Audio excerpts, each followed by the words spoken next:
Don't forget that 50-minute clock. I don't see it running yet. Welcome to Wednesday night Bible study. Carmel Church in a continuation, the last in the series of lessons learned from men and women of faith. What does it look like in our lives? How can we expect it? It should be, people should be able to see what you have. When you go in a place, they should say, you're different. Even the demons recognize the power and authority you have in you, because you know that from the book of Acts, when the sons of Sceva was going to cast out the demons, right? They're going to make some money. Said, man, we can start charging for casting out demons. Well, it didn't work out too good for them. Because even the demons said, Jesus we know, Paul we know, but who are you? So you see that power and authority. And what the problem is, we let him tell us that we don't have that power of authority, or that we'll be scared to exercise that power of authority. Well, that all comes with a relationship and faith. So we're going to look at one of my heroes, so to speak, and we're going to go into numbers in Scripture. I've got E.W. Bullinger here. We're going to look at some numbers that are associated with this hero of faith, and then I have another one that I use. It's Hebrew word pictures and numbers. So we're going to do quite a bit of studying tonight. Also going to give you a history lesson on what was going on during Moses' time.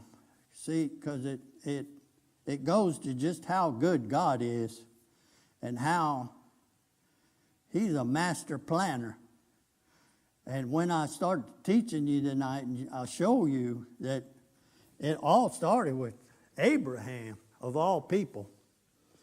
So let's talk about Moses tonight.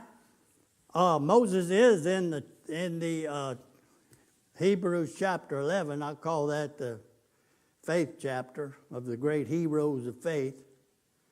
So our scriptures we've been using, now faith is the assurance of things hoped for, the conviction of things not seen. For by it men of old had gained approval. Men of old, that's where I got this message, men of old. So from Hebrews, we look back on men of old and we see what faith looks like in their lives, and then we should be about the same, or operating in that faith as we go forward. Now that's Hebrews 11, 1 and 2. And then it goes, verse number 5 says, by faith Enoch was taken up, so that he would not see death. And he was not found, because God took him up. For he obtained the witness that before his being taken up, that he was pleasing to God. There's only been two people that I know of in the Bible that did not taste death. One was Enoch and the other was Elijah. Now the Bible records. Now you said Moses, and I'll go ahead and jump ahead here and bring this up. You said Moses. There's a lot of people, including pastor, makes mention that Moses did not die. But the Bible clearly states that Moses died, and the angel of the Lord fought Satan over the body, or a demon. And he didn't really fight him. He just said, the Lord rebuke you, and that was it. So, but after reading about Moses, and he was on the transfiguration with Elijah. So I always wondered when I read that passage, I said, how did them disciples know what Moses and Elijah looked like? You ever wonder that? How do they know that? Well, I think Jesus probably told them when they got off. They probably said, who was that? Moses. And when they got off, they probably said, Elijah. Oh, okay.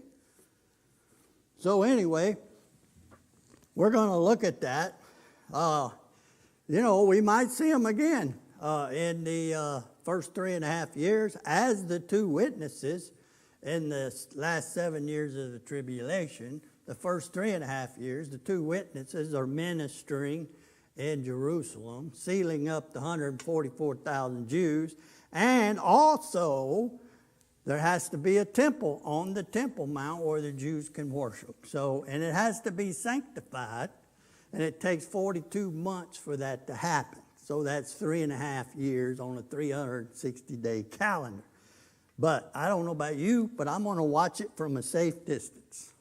Now, God must believe that He is, and that He is a rewarder of those that diligently seek Him. That's Hebrews 11, 5 through 6. Now, verse number 23, let's look at Moses. By faith, Moses, when he was born, was hidden for 3 months by his parents because they saw he was a beautiful child. And they were not afraid of the king's edict. By faith, Moses, when he grew up, refused to be called the son of Pharaoh's daughter, choosing rather to endure ill treatment with the people of God than to enjoy the passing pleasures of sin. Considering the reproach of Christ greater riches than the treasures of Egypt. We're going to see that when we look at Moses tonight. For he was looking to the reward. By faith he left Egypt, not fearing the wrath of the king, for he endured as seeing him who is unseen. Now I want you to pay close attention to number 27, because he saw God face to face. Now he's the only person I know that did that and was alive in his body. So he says he saw the unseen, which he saw God face to face. Now it didn't start out that way, but it ended up that way, because we know he asked God to show me. I want to see you, God. And he said, no, you can't see me. You're not ready. He said, I'm going to hide you in a cleft of rock, and I'm going to walk by, and I'm going to put my hand over you, and then you can see my backside and all the glory that goes with me. Well, then towards the end of his life, we see that Moses was now face to face. So that faith, that relationship, it developed into where he saw God face to face. By faith he kept the Passover and the sprinkling of the blood, so that he who destroyed the firstborn would not touch them. By faith they passed through the Red Sea as though they were passing through from dry land. And the Egyptians, when they attempted it, were drowned. Hebrews 11, 23 through 39. Now let's get into Moses and get into our dot points. Let's go, if you got your Bibles, Exodus 2. And we're going to start with verse 11. Now I'm going to jump around. So I'm going to go forward and then I'm going to go backward. So y'all just write good and keep up with me. So it's Exodus 2, 11 through 14. Now it came about in those days when Moses had grown up, okay, that he went out to his brethren, which were the Jews. We called them Jews. They were Hebrews or whatever. But went out to his brethren and looked on their labors, and he saw an Egyptian beating a Hebrew, one of his brethren. So he looked this way, and when he saw there was no one around, he struck down the Egyptian and hid him in the sand. So here we go. We see that the deliverer is trying to go forward in his own justice. But it's not time yet, as you'll see here. It says, he went out the next day, and behold, 2 Hebrews were fighting with each other. And he said to the offender, why are you striking your companion? But he said, who made you a prince or a judge over us? But you're going to see God makes him a prince and a judge over them after in a little while. And he says, are you intending to kill me as you killed the Egyptians? Well, now he knew he was in trouble because the cat was out of the bag. Then Moses was afraid and said, surely this matter has become known. Yeah, you think? So your first dot point, faith, a relationship, does not get ahead of God. Sometimes we have ministers, we have people, we hear the word, we rejoice with gladness, and then we take off without hearing the word go. Sometimes we have to wait on God to finish, okay? I'll use my own example here. I used it last week because the Lord told me I'm going to be teaching Revelations, but he didn't say when. So what did I have to do? I had to get ready. I had to prepare. Yes? So you're going to see as we go forward that you might get, he shows Moses the overall view, but Moses had to walk it out by faith. So your first dot point is faith. The relationship does not get ahead of God. He waits, or we wait. We should wait until we hear the word go. Now's the time. Go. All right? Pastor talks about when God called him in South Africa. It was years before he heard the word go. When Pharaoh, and you'll see why in a minute, because you'll see the mastery of our Father having to put people and places in place so that when Moses got ready, when God was ready and Moses was ready, Moses wasn't ready. He's only 40 years old. I say only, but he's 40 years old at this time. He's not ready. God knows he's not ready. So when Pharaoh heard of this matter, he tried to kill Moses, but Moses fled from the presence of Pharaoh and settled in the land of Midian, and he sat down by a well. Now, let's look at Midian, because Midian is an interesting. Why did he go to Midian? Let me get my papers out here. Well, did you know the Midianites were direct descendants of Abraham? Abraham and his third wife, Keturah, had 6 sons: Zimran, Josheb, Medan, Midian, Ishbak, and Shush. Through these sons, Abraham became the prodigy of several nations and tribes that would play significant roles in biblical and ancient history. Now, when we think of Abraham, we think of Abraham and Sarah, right? And we think of the Hebrew nation. But if you'll remember, God said, look at the stars, Abraham. I'm going to make you a father of many nations, not just one nation. So let's look at that. Let me get down to Midian. I got all this stuff. Midian. So the Midianites descended from Midian, Abraham's and Zipporah's son. Played a prominent role in biblical narrative. They settled in the northwestern Arabian Peninsula near the Gulf of Aqaba. Now, if you look at the children of Israel and you look at their path out, that's in the southern, what we call the southern part of Saudi Arabia today. Okay? Now, that is where the mountain of God is, which we know as Mount Sinai. Yes? And they have found that mountain, and it is exactly as described in the Bible as being black on top because of the fire came down, and it has the split rock where the water came out. And you can go online and take the tour, right?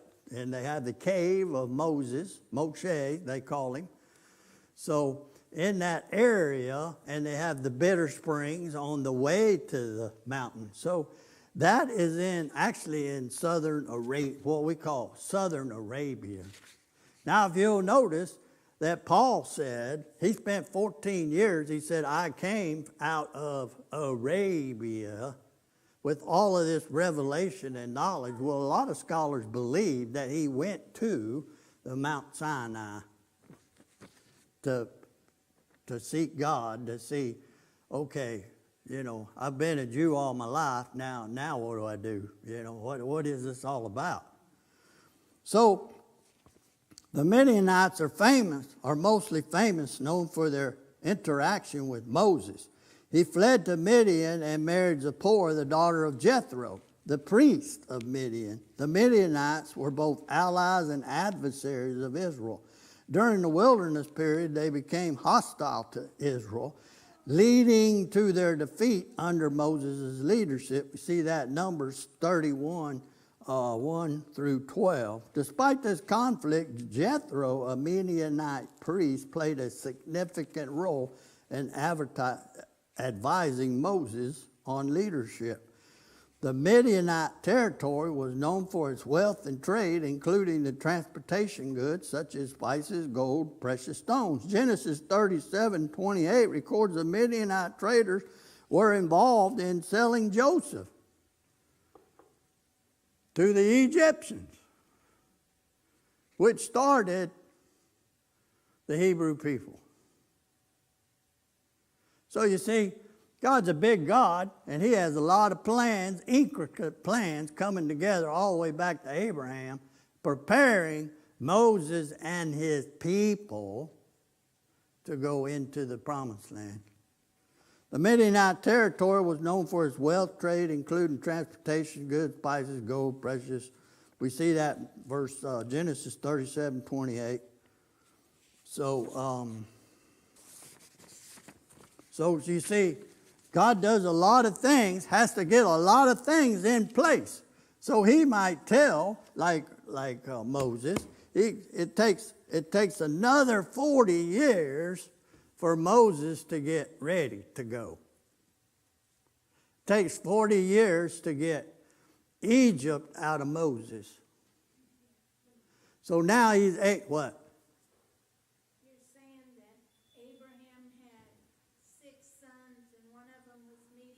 Yeah. Yeah.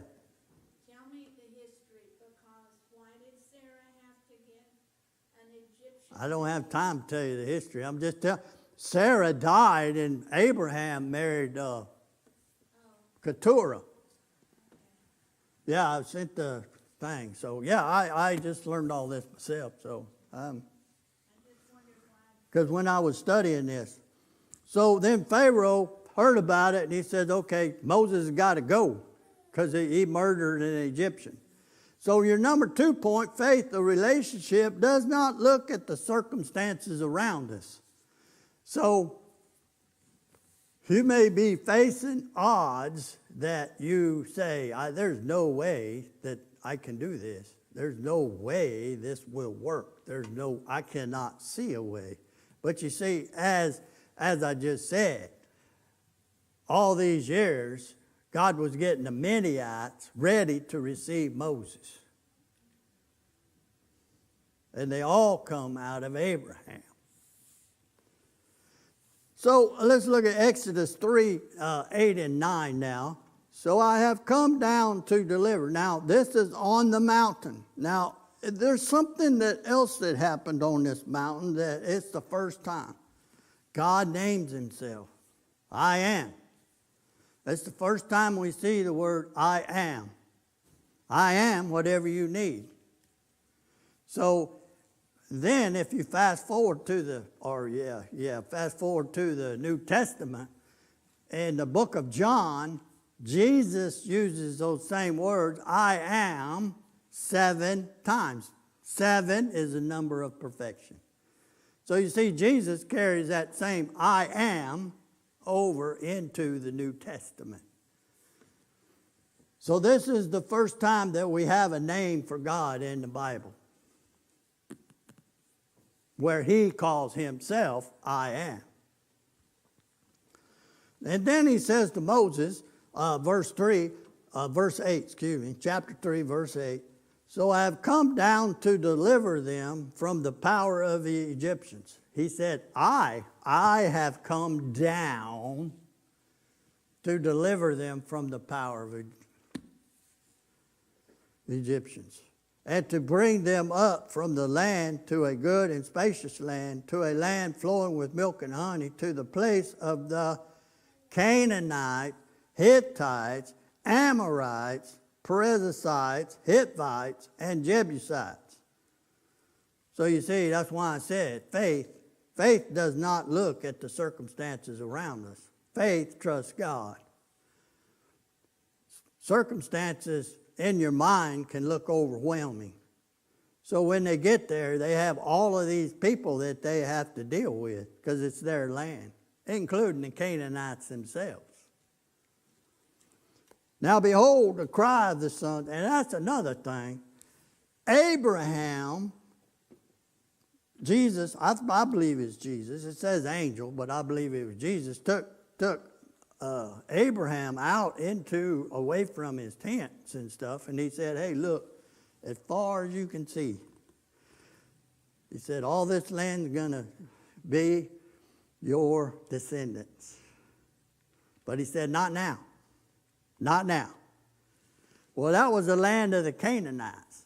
And then he tells them, because the cup of iniquity for the Canaanites has not yet filled. And it took almost, for about 450 years for that to happen. Because it says in the Bible, your descendants are going to wander for 450 years. So if you start that clock there and you go to when Moses and them entered the promised land, 450 years. So see, God's a big God. He already been there, prepared tomorrow for you. All we have to do is get up and walk in it. Now behold, the cry of the sons of Israel has come to me. Furthermore, I have seen the oppression with which the Egyptians are opposing them. Now there's one thing about God. God sent his people, the Israelites, the Hebrews, however you want to call them. He dispersed them because they did, right? He says, I'm going to send you among the nations. I did it. But what he doesn't like is oppression of his people when they get there.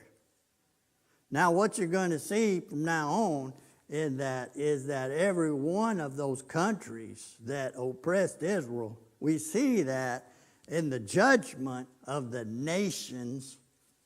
When Jesus comes back, he sets them apart. Goat nations to his left, she nations to the right. In other words, they're going to be judged, those nations, even though they didn't have anything to do with them at the time. Those nations, like Germany, are going to be judged on how they treated the Jewish people when God sent them out. Because he says, I'm going to disperse you from the land because you didn't keep my Shemitahs 7 years. And then he says, but I want you to be blessed there. I want you to prosper. I want you to do good. Okay? Point number 3. Faith, the relationship, will give you the ability that you thought was impossible to have. We see that in Exodus 3:10 through 12. Therefore, God says, come now, and I will send you to Pharaoh. Now watch this. Here's the plan, but not the details of the plan. Now you have to remember, 40 years, he's in training as an Egyptian, right? He would have learned everything the Egyptian elite would have learned. He would have been trained militarily. He would have been trained just like one of those. So for 40 years, he's in training, and then he takes him to the desert, and it's 40 years he's in the desert as a shepherd. Now, it's key as a shepherd, because a shepherd learns how to take care of sheep. And we're constantly, in the Christian, we are the sheep, and we have a great shepherd, yes? So, but Moses said to God, who am I that I should go to Pharaoh and that I should bring the sons of Israel out of Egypt? And he said, certainly I will be with you, and this shall be the sign to you that it is I who have sent you. When you have brought the people out of Egypt, you will worship God at this mountain. What mountain is that? Mount Sinai. Because they went straight there, right? Yes. And you're gonna see later that it's actually just a 3-day journey from Egypt to Mount Sinai. But Israel messed up, and they went around the mountain a couple of times. So now let's look. So you have 40. He was 40 years of age when he left. He's 40 years in the desert, and he's 40 years with the children of Israel, and he's 120 when he dies. Okay? So let's look at the number 40. Where's my number 40? Oh, significance of 120. Now he's 120. In Jewish numerology, particular through the concept of the number 120 holds significant meaning. It is often associated with divine timing and transition between the physical to the spiritual. Because he dies at 120. The number 120 appears multiple times in the Bible, emphasizing its importance. Genesis 6:3, God states that man's days shall be 120 days. 120 years, marking a period for repentance. Moses lived to be 120 years old, symbolizing the end of an era and the transition to new beginnings for the Israelite people. Acts 1:15, Jesus' ascension, 120 disciples gathered in the upper room, right? All multiples of what? 40. The number 120 can symbolize divine appointment time. It signifies a period of waiting and preparation for significant events. Spiritual transition. It marks the shift from the age of the flesh to the age of the spirit, as seen in various biblical concepts. The number 120 is linked to themes of strength, obedience, and divine purpose, just like Moses. It is also seen in the context of the Jewish calendar and festivals, reinforcing its significance in both spiritual and communal life. Now, the number 40. I'll go to my other book.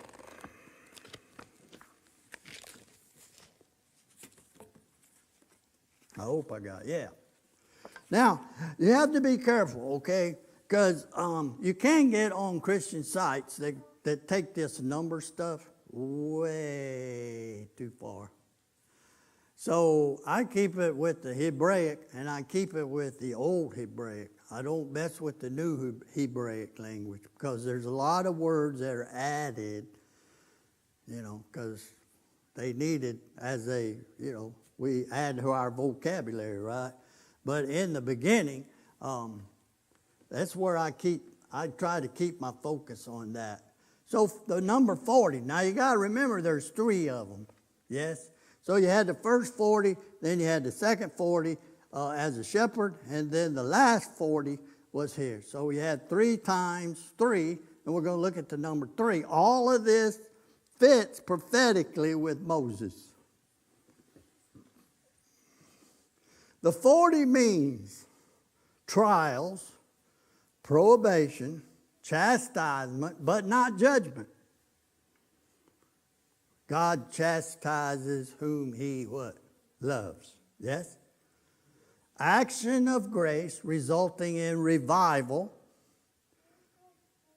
magnified renewal, an extended period of rule or dominion. Now, Jesus was in the wilderness for how many days? 40 days. So he's in there for trials. He's in probation, chastisement, but not judgment. But the result was his what? Action of grace, resulting in revival when he passed the test. Yes? So you see the number 40 all through the Old Testament, and it carries on through the New Testament. Well, you see 3 sets of 40. So the number 3, what does the number 3 mean? Well, let's look. This is my Numbers in Scripture by E.W. Bollinger. Quite large. 3. 3 is the first of 4 perfect numbers. 3 denotes divine perfection. Father, Son, Holy Spirit. 3. Yes? So 3 denotes divine perfection. So Moses' 3 40s would be, at the end of it was divine perfection. 3 times. So the other numbers are 7. We see 7 like crazy in the book of Revelations, don't we? That's the main number of book of Revelations is 7. Well, 7 denotes spiritual perfection. So what? God made the world in 6 days, and then on the 7th, he what? He rested. Why? Because he said it is good. Oh my gosh, it's only 17 minutes left. I'm only on point 3. Okay, I got to get moving. 10, I started it, I got to finish it. 10 denotes ordinal perfect, Ordinal,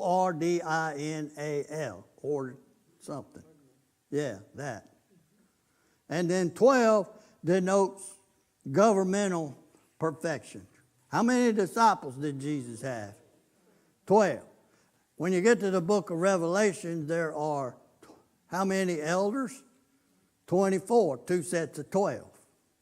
So you see, numbers are very, very significant in the Bible. But you have to be careful. I'm just saying. You got to know where you're looking. Now, let me get back to my...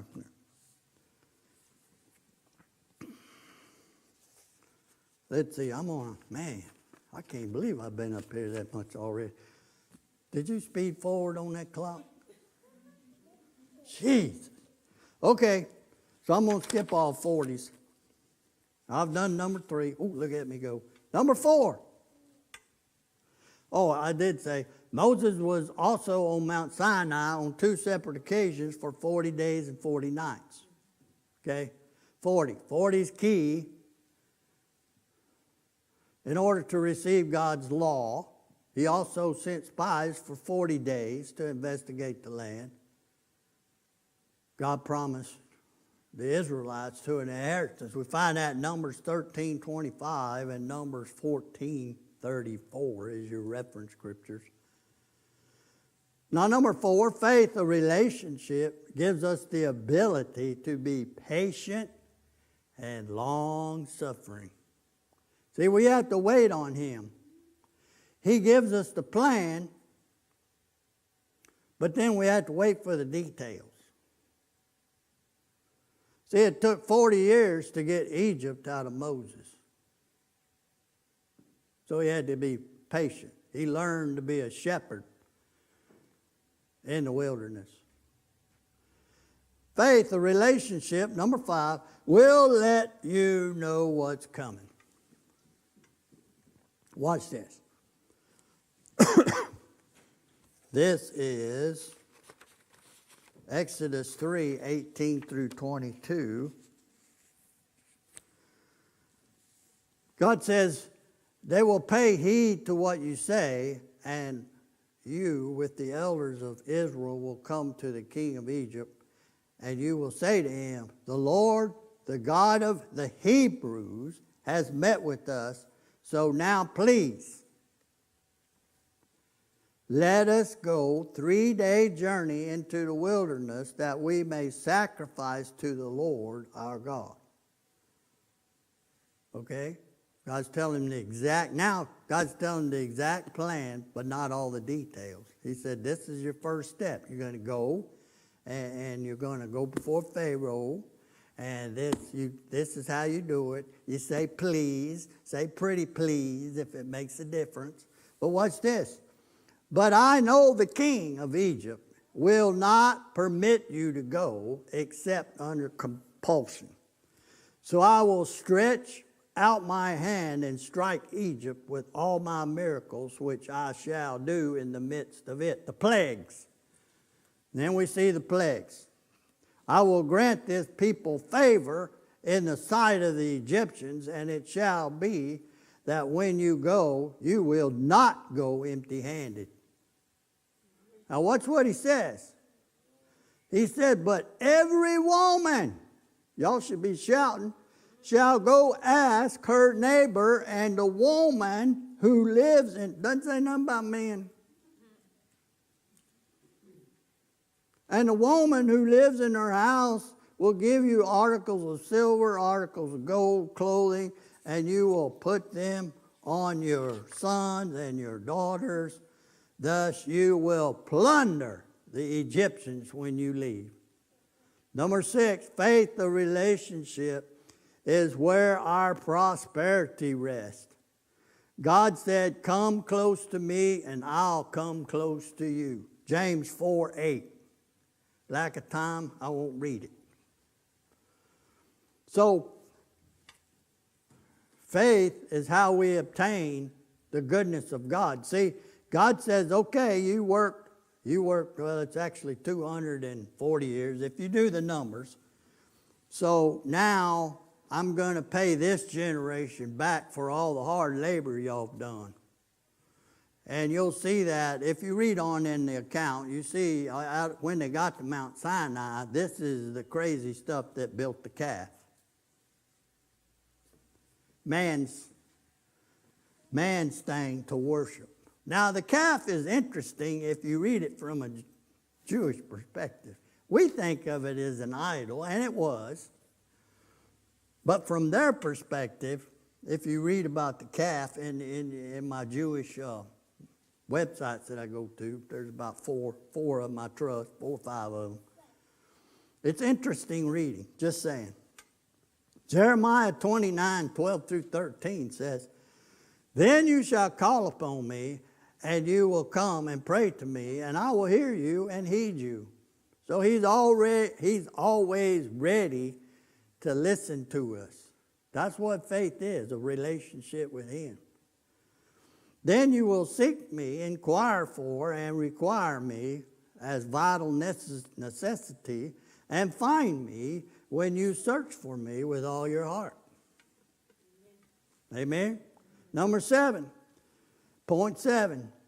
Faith, a relationship, will give you power and authority to carry out God's will in the earth in your calling.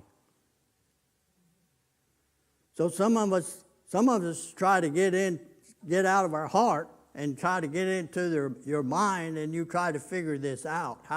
What does this look like? How's it going to work? Exactly like I just read Moses did. Who am I? Who am I to go before Pharaoh? And God said, no, just settle down. We're going to work it out. So Exodus 4:2-5, the Lord said to him, hey, Moses, what is in your hand? And he set a staff. Now this staff is a very interesting staff from a Jewish perspective. Now the Bible just calls it a staff, and I don't know if from their oral tradition I read about this staff. It's not no ordinary staff. But maybe I'll get to it, maybe I won't. But it was. I sent it to Pastor P.F. I said, man, look at this. This is interesting. But it's not in the Bible, but they believe it because it's part of their oral tradition that they got from Moses that they finally wrote down. Because they said, look, we're losing this oral tradition. Right? So they said, we better start writing this stuff down. And they did. Lord said to him, what's in your hand? He said, a staff. Then he said, throw it on the ground. So he threw it on the ground and it became a serpent, not a snake. This is different from a snake. This is a serpent. This is a big dude. Okay? I know Charlton Heston playing Moses back in the day, throws it down, becomes a snake, eats up the other snake. No. This is a serpent. This thing is big and ugly. So he threw it on the ground and became a serpent, and Moses fled from it. Think Moses is going to run from a little snake? No. He's used to dealing with snakes. He's a shepherd. No, serpent. Big, big, big. Think big. But then the Lord said, I guess after he got his attention, when he kind of stopped running, right? But then the Lord said, stretch out your hand and grasp his tail. Now that's where me and him might have had a problem. So he stretched out his hand and caught it. And it became a staff again. That they may believe the Lord, the God of their fathers, the God of Abraham, the God of Isaac, and the God of Jacob has appeared to you. This is your sign. 7 minutes. Y'all want to hear about the staff?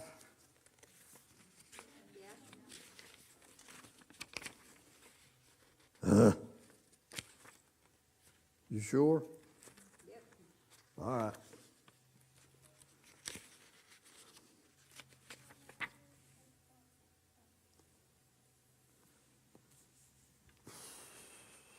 Now this is what they teach. I get this from CHABAD, Chabad.org. Okay? And my other 4 confirm this. Because I read something, I say, yeah, that sounds far-fetched. But then you go to the others and they're the same. So here it is. The staff was ancient even in Moses' time. According to tradition, that's oral tradition, it was one of the 10 miraculous phenomenon God created in the twilight hour as Shabbat entered on the 6th day of creation. The staff's uniqueness is first mentioned in the Mishpah, the first compilation of the oral law, authored by Rabbi Yehuda.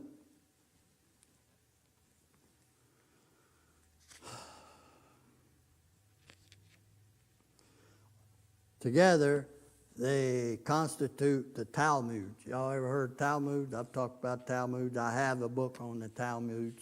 Okay, it's the ancient writings of the Jewish people. I go there to research. I do research. I read. Because, you know, in the Old Testament, there's not a lot of information, right? They just makes a statement and then it moves on. I want to know what was going on. Why did you make that statement? Just me. That staff, which was created at the twilight, was delivered to the first man out of the Garden of Eden. Who was that? Adam. Adam delivered it to Enoch, and Enoch delivered it to Noah. You know Noah had a staff? Yes. It's in the Bible. And Noah to Shem. Shem passed it on to Abraham. Remember Abraham's staff? Abraham to Isaac. Isaac to Jacob. Jacob brought it down to Egypt and passed it on to his son Joseph. And when Joseph died and they had pillaged his household goods, it was placed in the palace of Pharaoh. And Jethro was one of the magicians of Egypt at one time. And he saw the staff and the letters which were upon it, because they're written in Hebrew on the staff. And he desired it in his heart, and he took it and brought it and planted it in the midst of the garden in his house. No one was able to approach it anymore. When Moses came to the house, he went into Jethro's garden and saw the staff and read the letters which were upon it, and he put forth his hand and took it.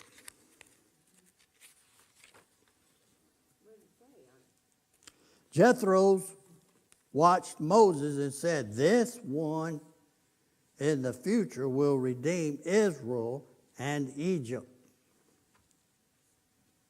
Therefore he gave him Zipporah, his daughter, to be his wife. Tradition says, some traditions, now I could only find this on one side. Some traditions say that it was crafted from sapphires. It had Hebrew inscriptions on it. Far from being an ordinary stick, Moses' staff was inscribed with several powerful Hebrew words. These included God's inevitable four-letter name, an acronym for the 10 plagues. It was written on the staff. And the names of the patriarchs, matriarchs, and the 12 tribes. It first belonged to Adam. According to the Midrash, the staff had impressive providence, beginning with Adam, the first human. It was passed down to Enoch, then to Noah, Shem, Abraham, Isaac, Jacob. Jacob carried it across the Jordan River on his return from Laban's house, and later passed it to his son Joseph. Others say it was also used by Jacob and Judah. It ended up in Jethro's garden. I already read that. It turned into a snake, not a snake, but a serpent twice. The staff's miraculous nature first appears in the Torah when God gives Moses 3 signs to prove the mission to the Israelites. 3. What did I say? Divine ordinance. Divine perfection. Imprint. The first sign was that the sign would be transformed into a serpent when tossed on the ground, and then back into a staff when Moses picked up. Later, Aaron performed the same miracle before Pharaoh. Then Pharaoh's sorcerers replicated it. And Aaron's staff swaddled, it's the same staff, swaddled the other staffs, a symbol of God's absolute power and force over impurity. See, I find it interesting that I know God can do it, right? I know that God, you throw down this staff, and I know he can do it. But Pharaoh's conjurers duplicated it, only with less power. It was central to the 10 plagues. I'm running out of time. Here we go. Some say Aaron used his own. It was used to split the sea, Red Sea. Well, you remember when he held it up, he hit the sea and it split. And then they went across on dry land 56 seconds. Moses held it during the Battle of Amalek. Remember that? Took people to hold his hands up. They get tired. He'd let them down, they'd lose. And then they had to pick them back up. Aaron was on one side, and I forget who was on the other side. But he had his staff with him. When the Amaleks attacked the Israelites, Moses stood on his heel holding his hands aloft. He was also holding the staff. As long as the staff was raised, the Israelites prepared prevailed in battle. Number 11, it brought forth water from the rock. Remember that? Touched the rock. Boom. I just talked about that split rock. You can go online and see that split rock. Twice in the desert.